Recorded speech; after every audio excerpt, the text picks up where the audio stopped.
Wait, the microphone. Could you say your name and your organization?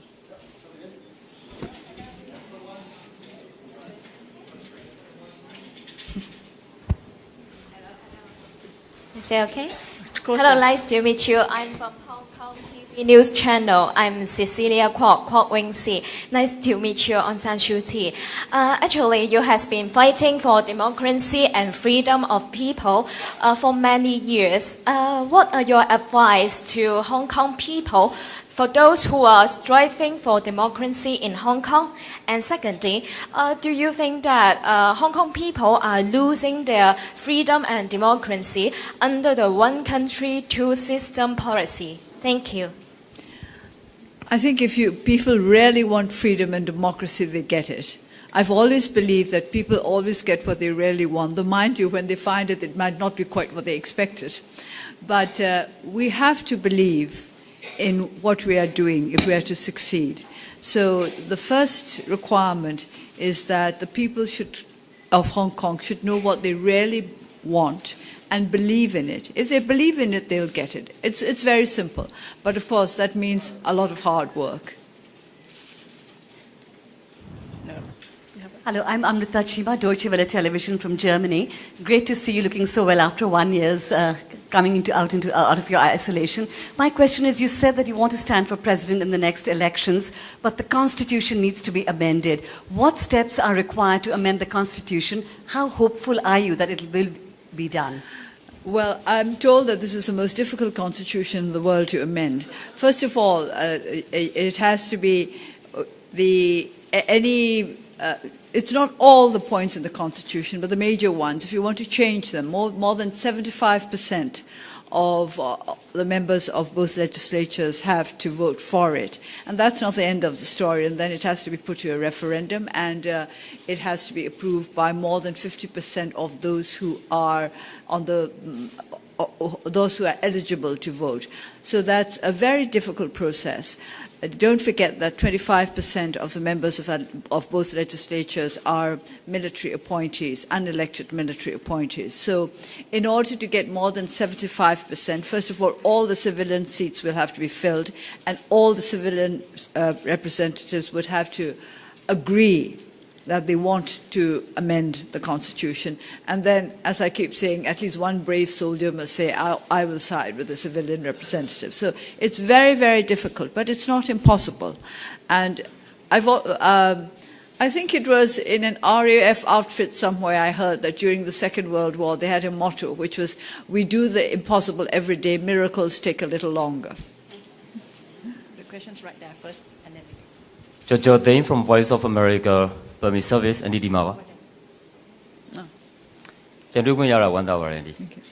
Last year in Bangkok at 2012 World Economic Forum, you talked about youth unemployment in Burma. You said that it was like a time bomb. And your main message was, I believe, to the foreign investors coming to Burma was to create jobs. What is your main message to the foreign investors this year in this place? Thank you. It's the same thing, because this issue has not been addressed adequately. Everywhere where I go in this country, there are 6 requirements that people keep repeating to me. It's amazing how it's the same everywhere. I get the same message everywhere. When I go to the villages, whether it's in the south of Burma or north, south, east, west, I always try to ask them. I try to speak to as many of the people in the towns and villages as possible, and I ask them what they need most. And always the answer is, first of all, jobs. They want work. They don't want handouts. They want the dignity of being able to work for their own living, to earn their own living. Number 1 is jobs. Number 2, water. Number 3, roads. Number 4, electricity. Number 5, education. Number 6, health. This is repeated everywhere. And so jobs are a priority, and especially jobs for our youth. In my constitution, constituency, 75% of our graduates are unemployed. And I have been told by independent surveyors that this is very much the national average for youth unemployment. About 70% of our youth are unemployed. And as I keep saying, it's not joblessness that is so worrying as much as hopelessness. When they get to a point when they lose hope in the future, then these young unemployed people will be a social problem for us. Yes. Daw Martin Sung from CNBC over here. The question is, just in front of you, the question is related, and that is, right now there seems to be almost like a gold rush. A lot of foreign companies want to come in, win contracts, win tenders, do business, do trade, etc., which is good in a way. Myanmar needs the money. But what parts of this frenzy worry you? Actually, there isn't that much investment coming in. I think it's more investigations than investment. People are coming here to investigate the possibility of investing here. But yes, it is a frenzy, and a frenzy is never attractive.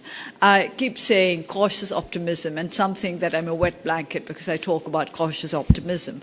But I think that's just practical, and I think those who come here and look, there are always the same problems. First of all, they worry about rule of law, and that's one of my main concerns. Because, not just because I'm the chair of the Rule of Law and Tranquility Committee, because I believe that without rule of law, we can't get anywhere. We can't get economic development either, because that's what the serious businesses are looking for, rule of law. How safe are their investments going to be? That's one thing. And the other is infrastructure, which goes back to what our villagers tell us, roads, electricity. So this is why investments are not pouring in, just investigations are pouring in. And let's stop the frenzy a bit. We're going to go to the back there first. You have to go. Hello, this is Adit from the Associated Press. If we weren't content enough with your answer before this morning, so I need to ask you again. If you succeed in amending the Constitution, and if you become the president of Myanmar, what will you do for the ethnic minorities, and with special regard to the Rohingya people and the Muslim, the people who believe in Islam in this country? Thank you. First of all, as I said, I believe in the rule of law, and everybody in this country should be entitled to the protection of the law. Everybody, all ethnic groups, all religious groups. But with regard to the ethnic nationalities, that is to say those who are now in the states, we'll have to go for a federal system. This has always been the policy of our party, that we need federalism to keep our union intact. For decades, actually, the propaganda of the authoritarian governments had been that federalism equals right to secession. And we've always had to explain that federalism does not mean secession, that in fact federalism is a way of preventing secession because it's a way of removing the grievances that lead people to call for secession. We are very weak in negotiated compromise in this country. It's partly to do with our culture and partly to do with the fact that we have lived under authoritarian rule for so long that negotiation is practically unknown. And if you're not used to negotiation, then you don't get to a negotiated compromise. And we have to go in for that. We have to find the answers to our problems together. And what I would like to ask the world to do is to help us to find the solutions to our own problems in our own way, always upholding international standards of human rights. We go to the front row and we come to the back there. Tosu, you paint quite a bleak picture when you go into the percentages of unemployed youth and this and that and the terrible lack of electricity and roads. You also recently said, I think in Yangon, some quite negative things about the pace of reform under this government, and said that the reforms hadn't been made as big an impact as they could. Do you still feel the government hasn't lived up to promises and could do more, or do you feel that it could do more. What I've said is that I think we've concentrated enough on good intentions. Now what we want to look at are results. And the results are not as fantastic as you might expect them to be. Because don't forget that we're into the third year of the so-called reform process. And I keep repeating this. 3 years is not a short period. I think you can't keep saying, well, you know, it's not been long yet, it's not been long yet. I mean, how long is long? And 3 years is a long time for somebody who can't get 3 square meals a day. And so we want results now. And it's the lives of the ordinary people which have not changed. If you ask the average citizen in this country what has changed, they will talk about the fact that there's greater freedom of the media because there is a proliferation of news magazines and journals. And then there are those who will say that there are more cars in the streets of Rangoon than ever before. But these are not accessible to the great majority of our people who constitute about 60 to 70%. So we want change in the lives of those people, those who live in the rural area, and also, of course, in the lives of our urban poor. So this is what I mean by saying that reform has not brought the kind of changes that our people want. And how long will they go on waiting for it? We don't want them to lose faith in the reform process. My name is Christiana with the German press agency. My question goes in the same direction. What concretely would you say should the government do or have done to get those changes to the rural people? Or to put it in another way, what would you do as president now to make sure that these people see the benefits of economic opening? Well, let me tell you just what I've been doing simply as an MP in my constituency. Now, as I said earlier, jobs, water, roads, electricity, education, health. That's what they always talk about.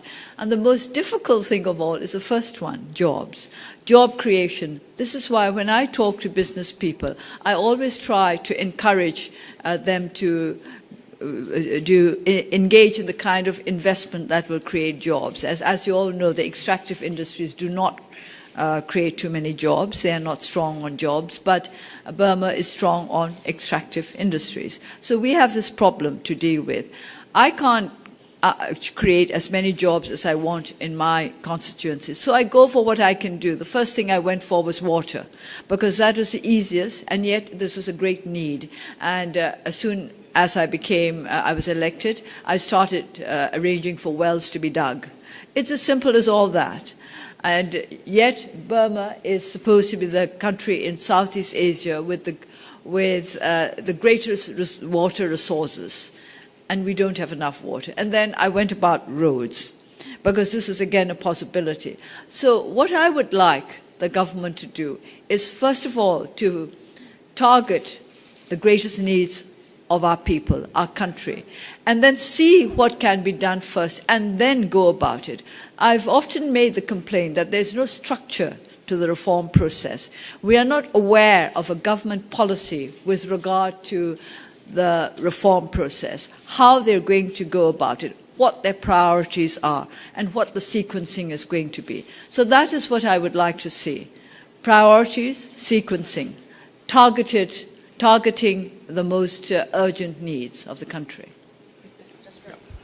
Question from the Straits Times of Singapore. This morning, you spoke about the presidency and your interest in it. And just now you said it takes one brave soldier to help turn the tide. Oh, I think we'd actually like more than one. Okay. I think 300,000 wouldn't be bad. Right. Have you got any indication from the military? There was a former Navy chief referring to you as elder sister at that event. Well, don't forget he's a retired never mind. military Have you got officer. any indication from the military that they may not be averse to having you as president?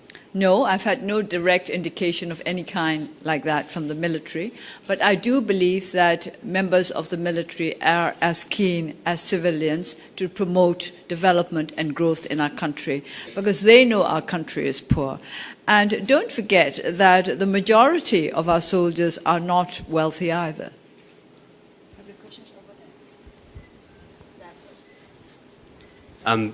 Just to go back to your points about... Oh, sorry. My name is Simon Rocklin. I filed for the Irrawaddy and a couple of others. To go back to your point about job creation and similar needs, what legislation is being planned and is being debated in Parliament these days with that regard? I know there's a minimum wage law. Is there anything else? And what's the timeline for those? Of course, there was the FDI. And we do expect foreign investment to create jobs. And they are now working on a law to promote the interests of farmers and peasants. And this is to create a rural work. And I suppose you do know already about the minimum wage law. We are trying to investigate the possibilities of what we can do as a legislature. But it's not just about laws.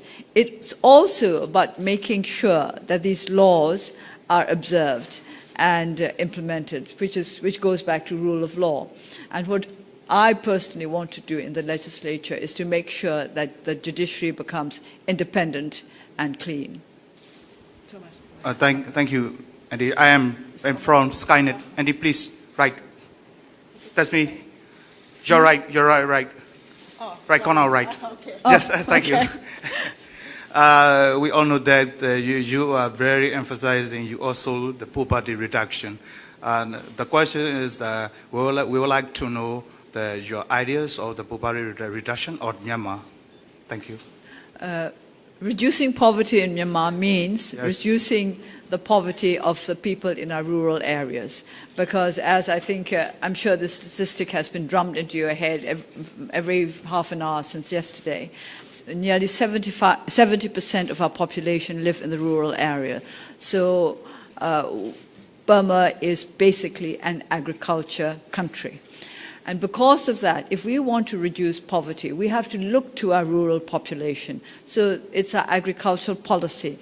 And that starts with land. I think you must have heard about the issue of landlessness in this country and the problem of illegal transfers of land. So this is a legal issue, and there's a committee in the legislature which is looking into the problem of the illegal transfer of land and what we can do to have it transferred back to the rightful owners. This is a very, very complicated business because keeping official papers is also not part of our tradition. So it is very difficult sometimes to establish ownership, apart from the fact that we have to sort out how the land was illegally transferred and what it can be done to transfer it back to the original owners. Quite often we have a problem identifying who the original owners are. So I think we have to start with things like land laws, but not, again, it's not just the laws, it's the implementation of the laws that we have to be concerned about. And if we cannot bring our agriculture population out of poverty, we are going to remain a poor country, because it means that 70% of our people will remain poor. Go to Thomas and then we go to Bilda. Hi, Dasu. Thomas Fuller from the New York Times. You've said many times that you do not want to take sides in the Rakhine conflict. But the ledger of casualties and deaths has been overwhelmingly on the Muslim side. It's a one-sided ledger, really. I don't say this critically. I'm hoping to get an insight into your political calculation, your political situation now. Do you feel like you're in a straitjacket politically? I mean, you're someone who's always spoken out for the downtrodden, for the victims. And here we've seen you be reserved. Do you feel like you're a hostage to the political circumstance of the day? No, I don't feel a hostage to the political circumstances of the day. What I am afraid of is aggravating the situation. I do not want to aggravate the situation by saying that one community is wrong or the other community is wrong. And what it does is to aggravate the more extremist elements in these communities. If they feel that they have been targeted, if they feel that they do not enjoy the sympathy of politicians or influential groups, then it makes them more extremist. That is what I'm afraid of, that instead of helping the situation, we will aggravate it further. So what I want to target, actions rather than communities, which means accountability. That goes back to rule of law. The government must make sure that those who have committed crimes are punished in accordance with the law. There must be accountability. But I do not want fingers pointed at particular communities because it always aggravates the other side, and this seems to start a vicious cycle of people getting more and more aggressive and more extremist. That's what I'm afraid of. Oh, at the back there. Hello, my name is, sorry, you can't see me, I'm here, the lights. My name is Bill Hayton, I'm training journalists at MRTV at the moment. This evening I hope that state television might broadcast you talking about politics for the first time ever, but at the moment they're going to take a soundbite of you speaking in English with a Burmese voiceover. They're a bit shy to ask the question themselves. Could you say the same thing again in Burmese, explaining that you wish to stand for the presidency and the obstacles that stand in your path, but in Burmese? I'm getting a little bit tired of this presidency business, and I think the reason why people are so interested is that given to me by the BBC interviewer who said that she'd never come across any politician who admitted to wanting office. And that whenever she asked him, do you want to become the president or the prime minister, the answer usually was something like, well, if the people really want me to, and so on and so on. So I said to her, and do you believe them when they say this? And she said, no, I don't believe them. So I said, I might as well be honest and say, yes, I do aspire to the presidency, as I should, as a leader of a political party that is going to take part in the electoral process. The whole thing? All right. ကျမတို့ဒီကိစ္စအကြောင်းခဏခဏမေးပါတယ်သမရဖြစ်ချင်လားပေါ့နော်ဒါဘယ်ကစတာလဲဆိုတော့ BBC အမေးဖြေတစ်ခုမှာ BBC သတင်းတောက်တယောက်ကကျမကိုမေးတယ်သမရဖြစ်ချင်လားဆိုတော့ကျမဖြစ်ချင်တယ်လို့သမရဖြစ်မှာပဲကျမတို့လှုပ်ချင်တဲ့ကိစ္စတွေကိုလုပ်နိုင်မှာကျမဟာနိုင်ငံရေးပါတီတစ်ခုရဲ့ခေါင်းဆောင်အနေနဲ့ဆိုလို့ရှိရင်ကျမတို့ပါတီကနေပြီးတော့ဒီရွေးကောက်ပွဲကနေတဆင့်နိုင်အောင်လို့လုပ်မယ်အဲ့လိုနိုင်နေဆိုလို့ရှိရင်ခေါင်းဆောင်ဟာဒီတိုင်းကခေါင်းဆောင်လည်းဖြစ်ဖို့ကြိုးစားတယ်ဆိုတာဒါသဘာဝကျတယ်ဆိုတော့သူကကျမကိုပြောတယ်သူမေးမှုမှမြန်းမှုတဲ့နိုင်ငံရေးသမားတွေထဲမှာဘယ်သူမှသမရဖြစ်ချင်တယ်ဝင်ကြီးချုပ်ဖြစ်ချင်တယ်လို့ဝင်မခံဘူးတဲ့သူတို့ကဘယ်လိုပြောလို့ရှိလဲဆိုပြည်သူလူထုကလိုလားလို့ရှိရင်တော့ကျမတို့ပါတီကအတင်းတိုက်တွန်းရင်တော့စသဖြင့်အဲ့တော့ကျမပြောတယ်သူတို့အဲ့လိုပြောလို့ရှိရင်ယုံသလားဆိုမယုံပါဘူးတဲ့အဲ့တော့ကျမကပြောတယ်မယုံသိတိုင်အောင်ဘာဖြစ်လို့ကျမကနေပြီးဝဲလေကြောင်ပါနဲ့ပြောနေမလဲကျမတို့ဟာနိုင်ငံရေးပါတီဖြစ်တယ်နိုင်ငံရေးပါတီတစ်ခုအနေနဲ့ရွေးကောက်ပွဲကနေတဆင့်ပြည်သူလူထုရဲ့ထောက်ခံမှုနဲ့အစိုးရအာဏာရဖို့ကြိုးစားတယ်ဆိုတာဒါသဘာဝကျတယ်အဲ့ဒီနိုင်ငံရေးပါတီရဲ့ခေါင်းဆောင်အဖြစ်နဲ့ဒီနိုင်ငံခေါင်းဆောင်အစိုးရခေါင်းဆောင်လုပ်ဖို့ဟာအစဉ်သင်းရှိတယ်လို့ပြောတာလေသဘာဝကျလို့ကျမပြောတာပါဆိုပြီးတော့ဒီတိုင်းပဲကျမရှင်းပြပါတယ် Thank you Right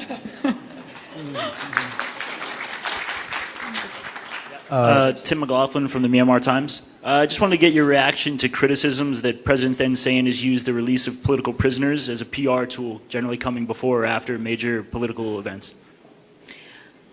Well, I think if coincidences happen too often, people no longer believe in them. So I think that they'll have to change this a bit and just release all the political prisoners instead of releasing them before or after important visitors have been to this country. Martin Sung against CNBC. If we could get back to the 70% of your people who live outside the cities in the rural areas, where poverty is the worst. You talked about creating jobs as one way of alleviating poverty. I'm wondering how you feel about whether you think land reform is necessary or important, in the sense that, well, it worked very well for Yes. China. Not that I'm against factories and creating jobs there, but when you look at the resources Myanmar has, arable land, water, etc., it seems fairly straightforward that this would be an area that the government should concentrate on. Is land reform a start? Yeah, well, I've been talking about land reform. I was talking about it just now when I said that one of our big problems is landlessness, land ownership. Yes, this is necessary in our country because too many of our farmers have plots of land which are far too small. And on top of that, too many of them are beginning to lose their land now, some through debt and some through illegal transfer or takeover of land. So these are legal matters that have to be looked into. And as I said earlier, laws are not enough. We have to have free, independent judiciaries which will make sure that these laws are observed. My name is Tanhai from the GG Press. I'd like to ask about the Rakhine conflicts, where some people are saying that this conflict is staged by some people inside the government who wants to turn back this current reform process. And hardliners are doing this because some people said that the problem started from a news report from the state media about a rape case, which they published. And this conflict started. This conflict started because of a report in the state newspaper of a rape case. They published the religion and ethnicity in the rape case, which is not normal in the news media. So some people speculate that it is staged by some people inside the government, and I'd like to ask your opinion about that. Yes, I've heard these speculations, there are many of them, but I, as a believer in rule of law and justice, I would deem that everybody is innocent until proven guilty beyond a shadow of a doubt, and speculations are not enough to use as accusations.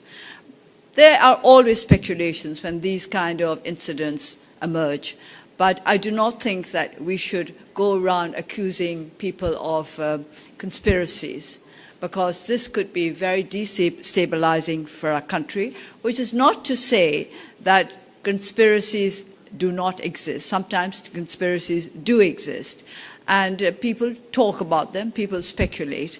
I think what we need is more transparency, more interaction, more engagement between different communities, between the government and the people, between the media and the government, local government as well as central government, so that we are more and more aware of what is going on. And the more we know about the actual situation, the more transparency there is, the fewer speculations there will be.